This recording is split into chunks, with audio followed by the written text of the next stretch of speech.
Lunch ಬಾಕ್ಸಿಗೆ ದಿನ ದಿನ ಏನು ಮಾಡಬೇಕು ಅಂತ ಯೋಚನೆ ಮಾಡ್ತಾ ಇದ್ರೆ ಈ ರೀತಿ ಮಾಡಿ ರುಚಿಯಾಗಿರುತ್ತೆ. ಒಂದೇ ರೀತಿ ಪಲ್ಯ ತಿಂದು ಬೇಜಾರಾಗಿರುತ್ತಲ್ವಾ?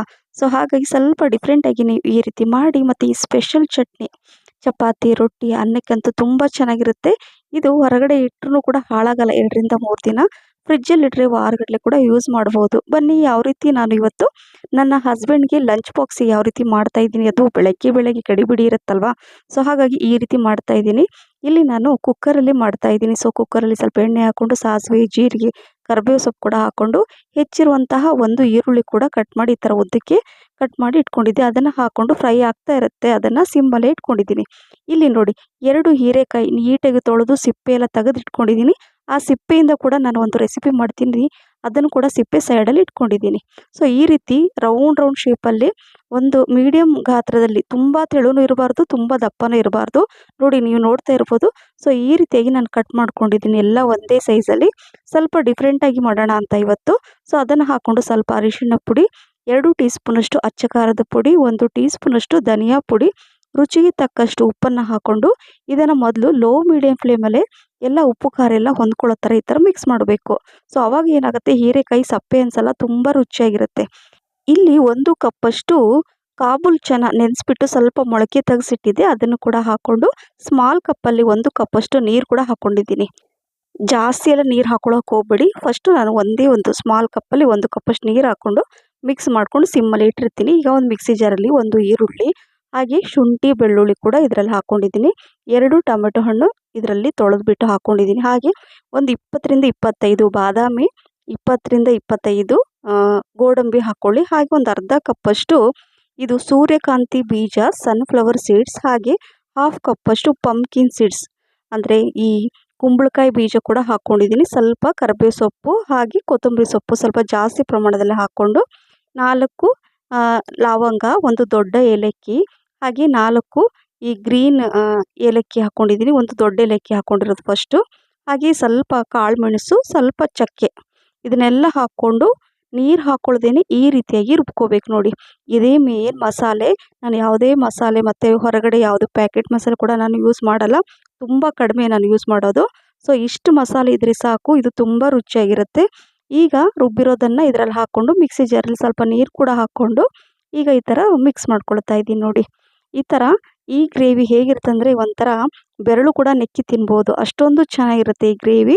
ಮತ್ತು ಇನ್ನೊಂದು ಅರ್ಧ ಕಪ್ಪಷ್ಟು ನೀರು ಹಾಕ್ಕೊಂಡು ಈ ಥರ ಮಿಕ್ಸ್ ಮಾಡ್ಕೊಳ್ಳೋಣ. ಇಲ್ಲಿ ಒಟ್ಟು 2 ಗ್ಲಾಸಷ್ಟು ನೀರಂತೂ ಹಾಕಿದ್ದೀನಿ. ಯಾಕಂದರೆ ಇದು ನಾನು ಕುಕ್ಕರಲ್ಲಿ ಮಾಡ್ತಾ ಇದ್ದೀನಿ.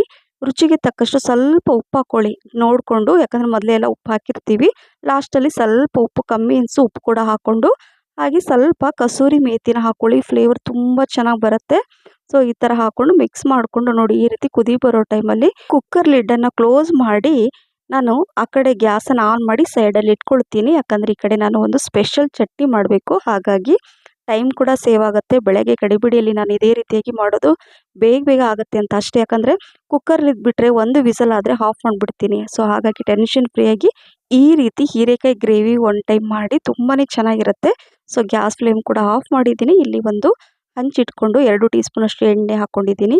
2 ಟೀ ಸ್ಪೂನಷ್ಟು ಕಡಲೆಬೇಳೆ, 2 ಟೀ ಸ್ಪೂನಷ್ಟು ಉದ್ದಿನ ಬೇಳೆ, 5 ರಿಂದ 6 ಹಸಿಮೆಣಸಿನ್ಕಾಯಿ ಕೂಡ ಹಾಕ್ಕೊಂಡು ಲೋ ಮೀಡಿಯಂ ಫ್ಲೇಮಲ್ಲಿ ಹುರ್ಕೋಬೇಕು.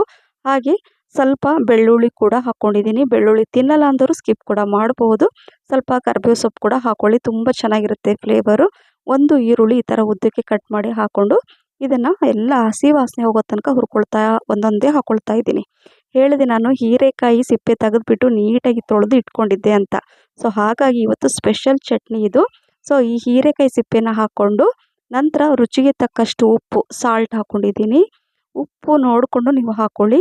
ಉಪ್ಪು ಹಾಕ್ಕೊಂಡ್ರೆ ಏನಾಗುತ್ತೆ, ಬೇಗ ಮೆಲ್ಟ್ ಆಗುತ್ತೆ, ಮ್ಯಾಶ್ ಆಗುತ್ತೆ ಅಂತ. ಹಾಗಾಗಿ ನಂತರ ಅದನ್ನು ಮಿಕ್ಸ್ ಮಾಡಿಕೊಂಡು ಅರ್ಧ ಕಪ್ಪಷ್ಟು ಅಂದರೆ ಅರ್ಧ ಹೋಳಷ್ಟು ತೆಂಗಿನಕಾಯಿ ಕಟ್ ಮಾಡಿ ಇಟ್ಕೊಂಡಿದ್ದೆ, ಅದನ್ನು ಹಾಕ್ಕೊಂಡಿದ್ದೀನಿ.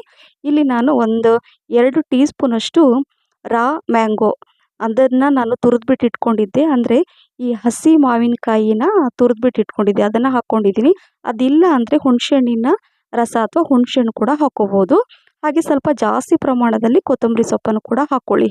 ಈ ಚಟ್ನಿ ಹೆಲ್ದಿಯಾಗೂ ಇರುತ್ತೆ, ರುಚಿ ಕೂಡ ಇರುತ್ತೆ. ಸೊ ಇದನ್ನೆಲ್ಲ ನೋಡಿ ಎಷ್ಟೆಲ್ಲ ಇತ್ತಲ್ವ ಹೀರೆಕಾಯಿದು ಆ ಸಿಪ್ಪೆ ಎಷ್ಟು ಕಡಿಮೆ ಆಯಿತು. 1 ಟೀ ಸ್ಪೂನಷ್ಟು ಜೀರಿಗೆ, ಸೊ ಅದನ್ನು ಕೂಡ ಹಾಕ್ಕೊಂಡು ಮಿಕ್ಸ್ ಮಾಡ್ಕೊಂಡೆಲ್ಲ ನೋಡಿ ಒಂದು ಪ್ಲೇಟಲ್ಲಿ ತೆಗೆದು ಇಟ್ಕೊಂಡಿದ್ದೆ. ಸ್ವಲ್ಪ ತಣ್ಣಗಾದ್ಮೇಲೆ ಮಿಕ್ಸಿ ಜಾರಲ್ಲಿ ಹಾಕೊಳ್ತಾ ಇದ್ದೀನಿ. ಸೊ ಈ ಸ್ಪೆಷಲ್ ಚಟ್ನಿ ರಿಯಲಿ ಆ್ಯಕ್ಚುಲಿ ಮಕ್ಕಳು ಸಿಪ್ಪೆಯಿಂದ ಚಟ್ನಿ ಮಾಡಿದ್ರಂದರೆ ತಿನ್ನಲ್ಲ. ಬಟ್ ನಾನು ಹೇಳದೆ ಕೊಟ್ಟೆ, ತುಂಬ ಇಷ್ಟಪಟ್ಟು ತಿಂದರು. ಸ್ವಲ್ಪ ಮಿಕ್ಸಿ ಜಾರಲ್ಲಿ ನಾನು ಸ್ವಲ್ಪ ಉಪ್ಪು ಹಾಕ್ಕೊಂಡಿದ್ದೀನಿ. ಮೊದಲು ಹುರಿಯುವಾಗ ಸ್ವಲ್ಪ ಕೂಡ ಉಪ್ಪು ಹಾಕ್ಕೊಂಡಿದ್ನಲ್ವ, ಸೊ ಹಾಗಾಗಿ ನೋಡಿಕೊಂಡು ಉಪ್ಪು ಹಾಕ್ಕೊಂಡು ಈ ಥರ ತರಿಯಾಗಿ ರುಬ್ಕೊಂಡು ಈ ಚಟ್ನಿ ರೆಡಿ ಆಯಿತು. ಸ್ವಲ್ಪ ಕೂಡ ನೀರು ಹಾಕ್ಕೋಬಾರ್ದು. ಸೊ ವಿತೌಟ್ ವಾಟರ್ ಚಟ್ನಿದು 2-3 ದಿನ ನೀವು ಹಾಗೆ ಇಡ್ಬೋದು, ಅಥವಾ ಜಾಸ್ತಿ ದಿನ ಕೂಡ ಇಡ್ಬೋದು, ಅಥವಾ ಫ್ರಿಜ್ಜಲ್ಲಿಟ್ಟು ನೀವು ವಾರಗಟ್ಟಲೆ ಕೂಡ ಯೂಸ್ ಮಾಡ್ಬೋದು. ಸೊ ಚಪಾತಿ, ರೊಟ್ಟಿ, ಅನ್ನಕ್ಕೆ ತುಂಬ ಚೆನ್ನಾಗಿರುತ್ತೆ. ನೋಡಿ, ಈ ಸ್ಪೆಷಲ್ ಹೀರೆಕಾಯಿ ಸಿಪ್ಪೆಯಿಂದ ಮಾಡಿದ ಚಟ್ನಿ ಕೂಡ ರೆಡಿ ಆಯಿತು. ಎಲ್ಲರಿಗೂ ತುಂಬಾ ಇಷ್ಟ ಆಗುತ್ತೆ. ಈ ರೀತಿ ಏರ್ಟೈಟ್ ಬಾಕ್ಸಲ್ಲಿ ಈ ಥರ ಹಾಕಿಬಿಟ್ಟು ನೀವು ಯೂಸ್ ಮಾಡ್ಬೋದು. ಅದನ್ನು ಸೈಡಲ್ಲಿ ಇಟ್ಕೊಂಡು ಈಗ ನಾನು ಹಂಚು ಕೂಡ ಇಟ್ಟಿದ್ದೀನಿ ಚಪಾತಿ ಮಾಡಲಿಕ್ಕೆ. ಸೊ ನೋಡಿ, ಹಂಚು ಬಿಸಿ ಆಗೋದ್ರೊಳಗೆ ಇಲ್ಲಿ ನಾನು ಡಬಲ್ ಚಪಾತಿ ಮಾಡ್ತಾಯಿದ್ದೀನಿ. ಈ ಚಪಾತಿ ಯಾವ ರೀತಿ ಮಾಡೋದು ಅಂತ ನಾನು ಆಲ್ರೆಡಿ ಒಂದ್ಸಲ ಇದ್ರ ವಿಡಿಯೋ ಶೇರ್ ಮಾಡಿದ್ದೆ. ತುಂಬ ಸಾಫ್ಟ್ ಬರುತ್ತೆ. ಸೊ ಬೆಳಗ್ಗೆ ಗಡಿಬಿಡಿಯಲ್ಲಿ ನಾನು ಇದೇ ರೀತಿಯಾಗಿ ಚಪಾತಿ ಮಾಡೋದು. ಹಸಿ ಅಂತೂ ಇರಲ್ಲ, ಖಂಡಿತವಾಗ್ಲೂ ಇರಲ್ಲ. ಜಾಸ್ತಿಯಾಗಿ ನಮ್ಮ ಉತ್ತರ ಕರ್ನಾಟಕದಲ್ಲಿ ಈ ಥರ ಡಬಲ್ ಚಪಾತಿ ಮಾಡೋದು ಕಾಮನ್, ಕೆಲವ್ರಿಗೆ ಗೊತ್ತಿರುತ್ತೆ. ಸೊ ನೋಡಿ, ನಾನು ಈ ಥರ 2 ಹಿಟ್ಟು ತೊಗೊಂಡು ಒಂದರ ಮೇಲೊಂದು ಅಂದರೆ ಸ್ವಲ್ಪ ಎಣ್ಣೆ ಹಚ್ಕೊಂಡ್ಬಿಟ್ಟು ಆ ನಂತರ ಈ ರೀತಿ ನಾನು ಈ ಡಬಲ್ ಚಪಾತಿ ಮಾಡ್ಕೊಂಡಿದ್ದೀನಿ. ಹೇಳಿದೆ ನಿಮಗೆ, ಇದ್ರ ವಿಡಿಯೋ ಬೇಕಂದರೆ ನಿಮಗೆ ಕಮೆಂಟ್ಸಲ್ಲಿ ಲಿಂಕ್ ಅಂತ ಹೇಳಿ, ಈ ಚಪಾತಿ ಯಾವ ರೀತಿ ಮಾಡೋದು ಅಂತ ಲಿಂಕ್ ಕೂಡ ನಾನು ನಿಮ್ಗೆ ಶೇರ್ ಮಾಡ್ತೀನಿ. ನೋಡಿದ್ರಲ್ಲ, ಅಂಟ್ಕೊಳ್ಳೋದೇ ಇಲ್ಲ, ಎಷ್ಟು ಬೇಗ ಈಸಿಯಾಗಿ ಬಿಟ್ಕೊಳ್ಳುತ್ತೆ ನೋಡಿ. ಒಂದೇ ಸಲ 2 ಚಪಾತಿ ಅಂತ ಹೇಳ್ಬೋದು. ನೋಡಿ ತೋರಿಸ್ತೀನಿ. ನೋಡಿ, ಬಿಸಿ ಬಿಸಿ ಇರುತ್ತೆ. ಸೊ ತುಂಬ ಚೆನ್ನಾಗಿರುತ್ತೆ, ಸಾಫ್ಟ್ ಇರುತ್ತೆ. ನೀವು ಬೆಳಗ್ಗೆ ಮಾಡಿಟ್ಟು ರಾತ್ರಿ ಕೂಡ ಅಷ್ಟೇ ಸಾಫ್ಟ್ ಇರುತ್ತೆ. ಸೊ ಚಪಾತಿ ಕೂಡ ರೆಡಿ ಆಯಿತು. ಈ ಪಲ್ಯ ಕೂಡ ನೋಡಿ, ಈ ಅಂದರೆ ಈ ಗ್ರೇವಿ, ಈ ಹೀರೆಕಾಯಿದು ಸ್ಪೆಷಲ್ ಗ್ರೇವಿ. ಹೀರೆಕಾಯಿಯಿಂದ ನೀವು ಪಲ್ಯ ಮಾಡಿರ್ತೀರ, ಬಟ್ ಈ ರೀತಿ ಒಮ್ಮೆ ಮಾಡಿ ತಿನ್ನಿ. ಹೇಳಿದೆ ನಿಮಗೆ ಫಸ್ಟಿಗೆ, ಬೆರಳು ಕೂಡ ನೆಕ್ಕಿ ತಿನ್ನೋದಂತೂ ಗ್ಯಾರಂಟಿ. ಸೊ ಹಾಗಾಗಿ ಮಿಸ್ ಮಾಡದೆ ಮಾಡಿ, ಖಂಡಿತವಾಗ್ಲೂ ಹೇಳ್ತಾ ಇದ್ದೀನಿ, ಇದು ನಿಮ್ಮ ಫೇವ್ರೇಟ್ ರೆಸಿಪಿ ಆಗೇ ಆಗುತ್ತೆ. ಹೀರೆಕಾಯಿ ಇಷ್ಟಪಡದೇ ಇರೋರು ಕೂಡ ಇಷ್ಟಪಟ್ಟು ತಿಂತೀರಾ. ಸೊ ಆ ಪಲ್ಯ ಕೂಡ ಹಾಕಿದ್ದೀನಿ, ಹಾಗೆ ಚಪಾತಿ, ಹಾಗೆ ಈ ಸ್ಪೆಷಲ್ ಹೀರೆಕಾಯಿ ಸಿಪ್ಪೆಯಿಂದ ಮಾಡಿದ ಚಟ್ನಿ ಕೂಡ ನಾನು ಈ ರೀತಿ ಮಾಡ್ತಾಯಿದ್ದೀನಿ. ಅಂದರೆ ಈ ಥರ ಹಾಕಿ ಇಡ್ತಾಯಿದ್ದೀನಿ. ಹಾಗೆ ಇಲ್ಲಿ ಅನ್ನ ಕೂಡ ನಾನು ಮಾಡಿಟ್ಟಿದ್ದೆ. ಅನ್ನಕ್ಕೆ ನನ್ನ ಹಸ್ಬೆಂಡ್ ಮಜ್ಜಿಗೆ ತುಂಬ ಇಷ್ಟಪಡ್ತಾರೆ. ಸೊ ಹಾಗಾಗಿ ಸ್ವಲ್ಪ ಗಟ್ಟಿ ಮಜ್ಜಿಗೆ ಮಾಡಿ ನಾನು ಈ ರೀತಿಯಾಗಿ ಕೊಡ್ತಾಯಿದ್ದೀನಿ. ನೋಡಿ, ಈ ರೆಸಿಪಿ ನಿಮಗೆ ಇಷ್ಟ ಆಗಿದೆ ಅಂತ ಅಂದ್ಕೊಂಡಿದ್ದೀನಿ ಫ್ರೆಂಡ್ಸ್. ಇಷ್ಟ ಆಗಿದ್ದರೆ ದಯವಿಟ್ಟು ನನ್ನ ಯೂಟ್ಯೂಬ್ ಚಾನಲನ್ನು ಸಬ್ಸ್ಕ್ರೈಬ್ ಮಾಡೋದನ್ನು ಮರಿಬೇಡಿ. ಹಾಗೆ ನಿಮ್ಮ ಫ್ರೆಂಡ್ಸ್ ಮತ್ತು ಫ್ಯಾಮಿಲಿ ಕೂಡ ಶೇರ್ ಮಾಡಿ.